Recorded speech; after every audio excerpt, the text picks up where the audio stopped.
के किया है, आप मानसिक स्वास्थ्य रखें अपना। अब हमारे बीच में जो माननीय सचिव महोदय हैं जिला विधिक सेवा प्राधिकरण के, मैं सर से अनुरोध करूँगा कि आज मेंटल हेल्थ के बारे में थोड़ी अपना विषय रखने का कष्ट करें।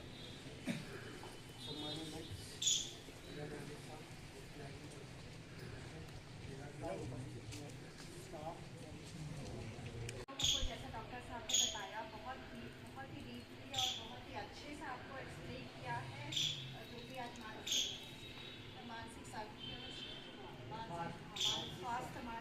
के बारे में।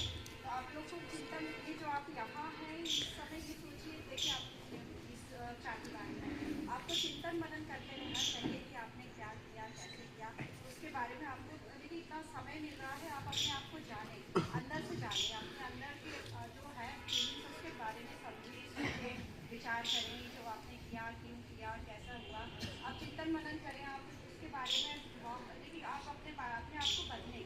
जो आपको इधर रखा है कि आप अपने आप को बदलें, अपने आप को जो अपने गलत कर चुके में निकल जाओगे नेक कदम बढ़ाइए और हिम्मत से न हारो, व्यर्थ समय न बिगाड़ो, तुम्हें प्रायश्चित करना है ये सबको बताइए कि जाओ तो बाहर नेक नागरिक बन के, जाओ तो बाहर नेक नागरिक बन के, जो भी हो बुराई जेल में ही छोड़ जाइए।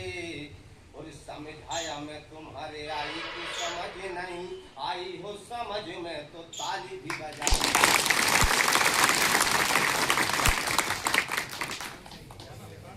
सिर पे टूटे पड़ी थी जर जोरू जमी, पीछे दल दल में फंस गए, कोई अहंकार बस कोई झूठे ही फंस गए, देखा न आगे पीछे बढ़ते चले गए, वो करके अंधे खुद के हाथों चले गए, कोई आन बान शान की खातिर लड़े लड़ाई, कानून लिया हाथों में सबसे बड़ी बुराई, सबसे बड़ी बुराई।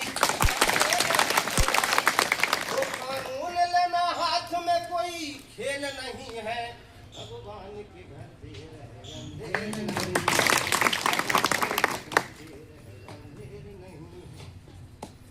घर बिगड़ा जर उजड़ा कोई रह गया कुमार, क्योंकि अपराध आपने किया, सजा घर वालों को कहीं आपसे ज्यादा होगी।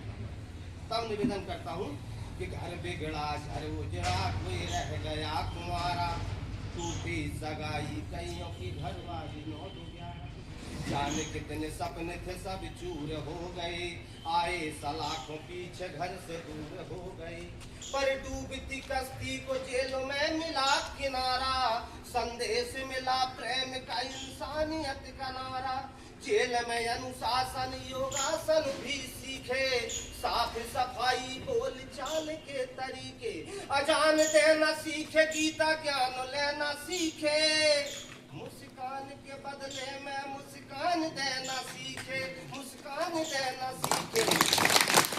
समझो तो सुधार घर है ये जेल नहीं है, भगवान के घर देर है अंधेर नहीं है।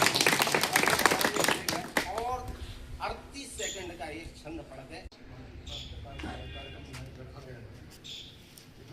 मेरे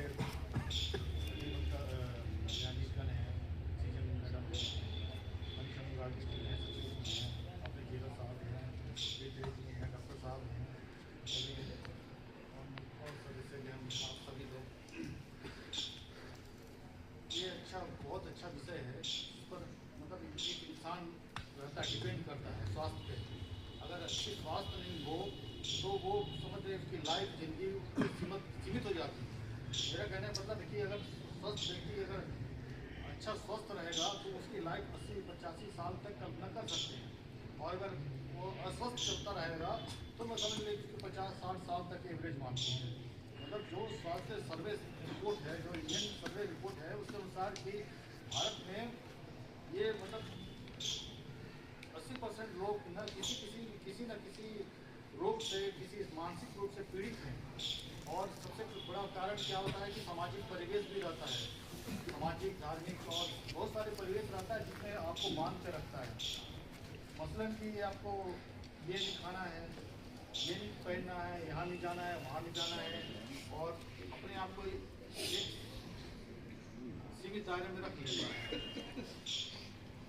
जैसे मान लीजिए कि टॉयलेट आई थी, टॉयलेट पेड़ के पास नीम आई थी, तो टॉयलेट जरूरत थी घर के अंदर बनने की, लेकिन नहीं चाहते, वह बनाना नहीं चाहता था हीरो का पिता। मतलब टॉयलेट ऐसा मतलब कि उसको आप कुछ देखो, वो हमारी सफाई का अंग होता है।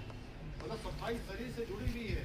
आप समय पर नहीं नहाएंगे और रोज नहीं नहाएंगे तो आपके पास शरीर में कीड़े आएंगे, कीड़े कहीं न कहीं आपके रोग घुस जाएंगे। है दोनों कहाँ पर मेल खाते हैं यही बताएं। देखिए जैसे कि हाथ, पैर, लंग्स, हार्ट, ये सारे ऑर्गन हैं, अंग हैं, वैसे हमारा दिमाग भी एक अंग है। जाहिर सी बात है, अंग है तो ये भी बीमार पड़ता होगा, इसकी कोई ना कोई समस्याएं आती होंगी, ठीक है। जैसे किसी को खांसी हुई, लंग्स में मतलब फेफड़ों में इन्फेक्शन हुआ तो खांसी आएगी उसको। अच्छा मेरी आवाज आ रही है वहाँ तक? इसलिए यहाँ आ जाता। तो जैसे फेफड़ों में किसी को इन्फेक्शन होगा तो खांसी आएगी। ऐसे ही अगर दिमाग किसी का बीमार है, उससे कुछ लक्षण है,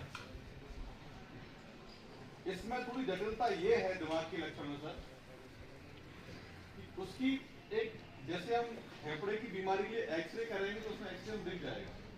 ऐसे ही आपके दिमाग में अगर कोई बीमारी है, जैसे हम बोलते हैं डिप्रेशन है, एंजाइटी है, उसके लिए कोई प्रॉपर टेस्ट नहीं है कि हम एक टेस्ट लगाएं उसमें वो डिप्रेशन आ जाए। मतलब दिमाग की जो बीमारियां हम लोग एवेल्युएट करते हैं, जो हम लोग मापते हैं, वो मापते हैं सिर्फ और सिर्फ लक्षण के बिहार पे। अगर किसी व्यक्ति को कुछ निश्चित प्रकार के लक्षण है तो हम कहते हैं कि इसको ये फलानी बीमारी है। अब वो जो निश्चित जो मैं बोल रहा हूँ इसलिए बोल रहा हूँ क्योंकि देखिए जैसे हम बात कर रहे हैं डिप्रेशन की, डिप्रेशन को हिंदी बोलते हैं अवसाद।